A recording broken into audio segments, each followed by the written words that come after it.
बघा, गट आणि गोट म्हणजेच साहित्यिक आहेत, म्हणजे त्यांनी लिहिलेलं साहित्य आणि त्यांचं नावे दिलेले आहेत. 66व्या प्रश्नाचं योग्य आणि अचूक उत्तर काय आहे? जोड्या लावूयात आपण प्रत्यक्ष. शिंदू डांगे, बौद्ध धर्म आणि त्याचं तत्वज्ञान, तत्वज्ञान.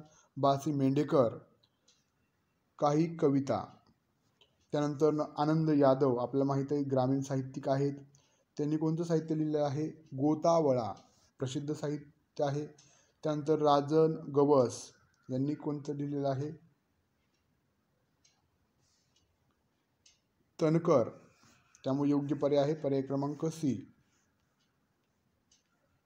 पुढचा प्रश्न, मुस्लिम सत्यशोधक मंडळाची स्थापना कधी झाली? फॅक्च्युअल प्रश्न आहे, 67वा प्रश्न आहे. तर याची मुस्लिम साहित्य मंडळाची सत्यशोधक मंडळाची स्थापना 1970 साली झाली. पुढचा प्रश्न, वक्रोक्ती ही काव्याची जीवित आहे असे कुंतकाने म्हटले आहे आणि वाक्य रसात्मक काव्यम हे ममटाने म्हटलेलं आहे. जे संस्कृत कवी आहेत, अभ्यासक आहेत. 68व्या प्रश्नाचं योग्य उत्तर आहे विधानाचा पूर्वार्ध बरोबर आहे, उत्तरार्ध चूक आहे. उत्तरार्ध चूक आहे, ब पर्याय बरोबर आहे. वाक्य रसात्मक काव्यम असं म्हटलेलं नाही आहे ममटानं, त्यामुळे योग्य उत्तर आहे ब पर्याय. पुढचा 69वा प्रश्न, नाट्यातील लोकधर्मी व नाट्यधर्मी यांच्या स्थानी काव्यामध्ये स्वभावोक्ती व वक्रोक्ती हे दोन प्रकार कोणी मानले? 69व्या प्रश्नाचं योग्य उत्तर आहे पर्याय क्रमांक ए, अभिनव गुप्त यांनी मांडलेले आहे. पर्याय क्रमांक अ बरोबर आहे. पुढचा 70वा प्रश्न, वैदर्भी, पांचाली, लाटी व गोंडी या 4 रीती कोणी सांगितलेल्या आहेत? 70व्या प्रश्नाचं योग्य आणि अचूक उत्तर काय आहे? रुद्रट यांनी सांगितलेले आहेत. ज्यामध्ये रुद्रटानं काय सांगितलेलं आहे की वैदर्भी, पांचाली, लाटी आणि गोंडी या 4 रीती सांगितलेल्या आहेत म्हणजे भाषेच्या. त्यानंतरनं 71वा प्रश्न, रामचंद्र व गुणचंद्र यांचा कोणता वाद प्रसिद्ध आहे? 71व्या प्रश्नाचं योग्य आणि अचूक उत्तर काय आहे? सुखदुःखवाद, भक्तिविवेचनाचा चमत्कारवाद आणि कैवल्यभूतवाद. तर योग्य उत्तर आहे सुखदुःखवाद. पर्याय क्रमांक ब योग्य आहे. वाग्भट व हेमचंद्र या दोघांनी मिळून कोणता ग्रंथ लिहिला? 72व्या प्रश्नाचं योग्य आणि अचूक उत्तर काय आहे? तर काव्य अनुशासन, म्हणजे काव्यांचं अनुशासन कसं असावं त्या संदर्भातील ग्रंथ लिहिलेला आहे. पुढचा 73वा प्रश्न, टूप म्हणजे रूप हे कोणत्या लक्षणाचे रूप आहे? तर 73व्या प्रश्नाचं योग्य उत्तर आहे शुद्ध सारोपा लक्षणा. आपल्या यासाठी शब्द म्हणजे मराठीतील लक्षणा माहीत असणं गरजेचं आहे. पुढचा प्रश्न, महाकाव्यांना टिंबटिंब असे म्हणतात. महाकाव्यांना काय म्हणतो आपण? 74व्या प्रश्नाचं योग्य उत्तर आहे अर्शकाव्य. महाकाव्यांना आपण अर्शकाव्य असं म्हणतो. काव्याच्या प्रकारामधील हा प्रश्न आहे. त्यानंतर 75वा प्रश्न, आनंदवर्धनाने कवितेचे वर्गीकरण टिंबटिंब अशा प्रकारात केलेले आहे.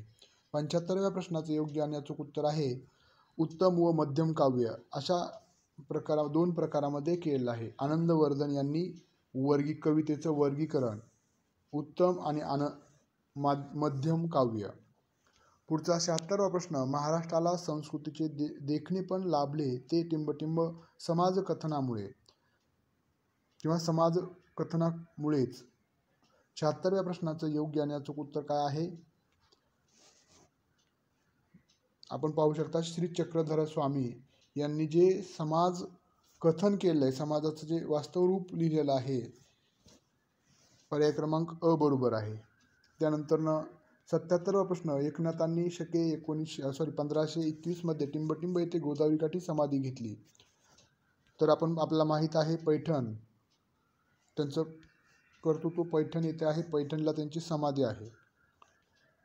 त्यानंतर टिंबटिंब यांनी पायाशुद्ध मराठी हा निबंध वाचून भाषिक क्षेत्रातल्या सामाजिक विषमतेला वाचा फोडली. 78व्या प्रश्नाचं योग्य उत्तर आहे पर्याय क्रमांक बी, डॉक्टर कालेलकर यांनी पायाशुद्ध मराठी हा निबंध वाचून भाषिक क्षेत्रातल्या सामाजिक विषमतेला वाचा फोडण्याचं काम केलेलं आहे. त्यानंतर 79वा प्रश्न, बिनबियाचे झाड या वगाचे वग जे असतात बघा, तमाशामध्ये वग असतात, त्या वगाचे कर्ते कोण आहे? बिनबियाचे झाड. तर त्यासाठी आपल्याला तमाशा हा प्रकार जो आहे, ललित प्रकार, तो माहीत असणं गरजेचं आहे. त्यामध्ये देखील तर त्याचं जे वगनाट्य लिहिलेलं आहे ते व्यंकटेश माडगूळकरांनी लिहिलेलं आहे. पुढचा प्रश्न, वाङ्मयीन अभिरुची म्हणजे काय? वाङ्मयामधील अभिरुची कशाला म्हटलं जातं? म्हणजे अभिरुची म्हणजे त्याचा अर्थ आहे आवड. तर बघा त्याचं योग्य उत्तर आहे साहित्यासंबंधी गुण अवगुणाचे पारख करणारी विवेकशीलता.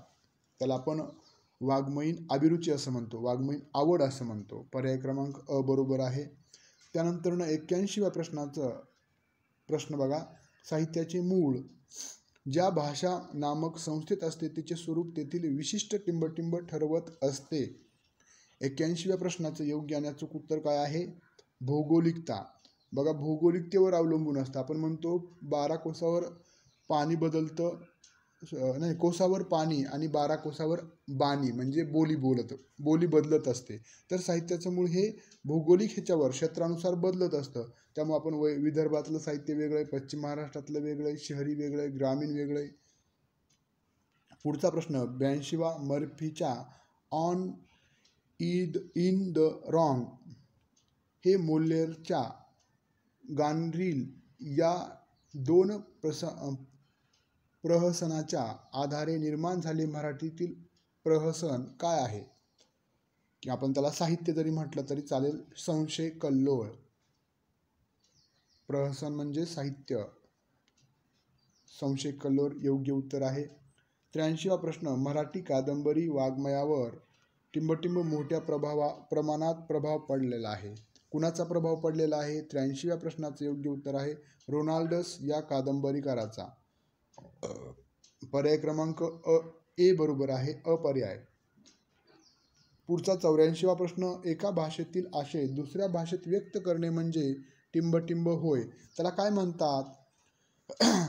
तर आपण त्याला रूपांतर, अनुवाद, भाषांतर यापैकी नाही. तर योग्य उत्तर आहे भाषांतर म्हणतो आपण. एका भाषेतील आशय आपण दुसऱ्या भाषेमध्ये व्यक्त करत असतो, मांडत असतो, त्याला भाषांतर असं म्हणतो. संकल्पनावर आधारित प्रश्न होता. 85वा प्रश्न, एक आद्य दलित कवी म्हणून कोणाचा उल्लेख केला जातो? आद्य म्हणजे सुरुवातीचे, ज्याला आपण म्हणतो आद्य. तर आपण पाहिलेलं आहे चोखामेळा. हे आद्य म्हणजे सर्वात पूर्वीचे. नामदेव ढसाळ, वामन निंबाळकर आणि दया पवार यांच्या आधी देखील चोखामेळा यांचं जे साहित्य आहे ते खूप त्यांच्या समाजामध्ये त्यांची हेटाळणी कशी केलेली आहे त्याचं सविस्तर मांडणी त्यामध्ये त्यांच्या ह्याच्यामध्ये केलेली आहे. पुढचा प्रश्न, अरे अरे विठ्ठ्या मूळ मायेच्या कारट्या तुझी रांडरंडकी झाली, जन्म सावित्रीचा चुडाल्याली, तुझं मेलं मड तुला पाहुणी काळ रडे. अशा प्रकारे विठ्ठलाशी वाक्ताडण म्हणजे भांडण करणारी टिंबटिंब ही पहिली संत कवयित्री होती. 86व्या प्रश्नाचं योग्य उत्तर आहे पर्याय क्रमांक जनाबाई, जी कुणाची शिष्या होती? संत नामदेवांची शिष्या होती. त्यांनी अशा पद्धतीचं लिखाण केलं, प्रखड लिखाण त्यांचं असलेलं आपल्याला दिसून येतं. त्यानंतर 87वा प्रश्न, दलित साहित्याची चळवळ परंपरेला नकार देते पण अभिव्यक्ती पारंपरिक रूपे मात्र स्वीकारताना दिसते. 87व्या प्रश्नाचं योग्य उत्तर आहे हे संपूर्ण विधान बरोबर आहे, पूर्वार्ध आणि उत्तरार्ध देखील. कारण दलित साहित्याची चळवळ ही परंपरेला नकार देते. ज्या परंपरा आलेल्या आहेत, ज्या त्यांना कमी लेखलेलं आहे याला नकार देते, पण अभिव्यक्ती पारंपरिक रूपे मात्र स्वीकारते, म्हणजे व्यक्त होणारे. म्हणजे जसं की दलित साहित्य हे पारंपरिकच अभिव्यक्ती झालेले आहे, म्हणजे त्यांच्यावर जे अन्याय अत्याचार झाले तेच अभिव्यक्ती त्यांनी त्यांच्या साहित्यामध्ये केलेली आहे. त्यामुळे योग्य उत्तर आहे पर्याय क्रमांक क. पुढचा 88वा प्रश्न, मी वनवासी हे आत्मचरित्र कोणाचं आहे? आपल्या सर्वांना माहीत आहे सिंधुताई माई यांचं आहे. सिंधुताई सपकाळ माई, जे आपण महाराष्ट्राच्या माई म्हणून ओळखतो, त्यांचं हे मी वनवासी हे त्यांचं आत्मचरित्र आहे. पुढचा प्रश्न, तू ए असा पुढे ए तुझ्या गच्च मिठीतला लाल घुमवीत घुमवीत ए, हा पिढ्यानपिढ्यांचा बदमाश अंधार लोळवीत तुडवीत ए, ही कविता कोणाची आहे? दलित साहित्यासंदर्भातीलच ही देखील प्रश्न आहे. प्रल्हाद चंदनवणकर पर्याय क्रमांक ब, यांची ही कविता आहे. तू ए असा पुढे ये की तुझ्या गच्च मिठीतला लाल घुमवीत घुमवीत ये, हा पिढ्यानपिढ्यांचा बदमास अंधार लोळवीत तुडवीत तुडवीत ये. अशा पद्धतीचं प्रखर लेखन प्रल्हाद चंदनवनकर यांनी केलेलं आहे. 90वा प्रश्न, वाङ्मयीन वातावरण घडवणाऱ्या गोष्टी कोणत्या आहेत? साहित्याचं वाङ्मया संदर्भातील वातावरण घडवणाऱ्या गोष्टी कोणत्या आहेत?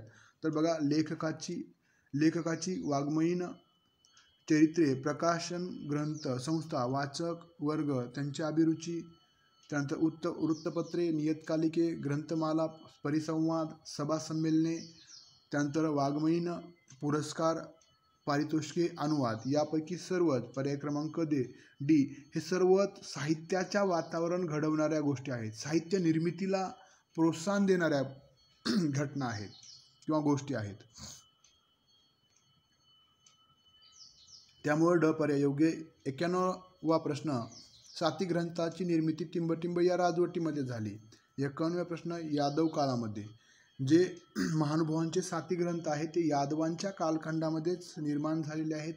यादवांचा कालखंड हा मराठीतील उत्कर्षाचा कालखंड म्हणून ओळखलं जातं. 92वा प्रश्न, गानलुब्धा, आई आहे शेतात, परडे पाण्या, पूर्तता या कादंबऱ्या कोणाच्या?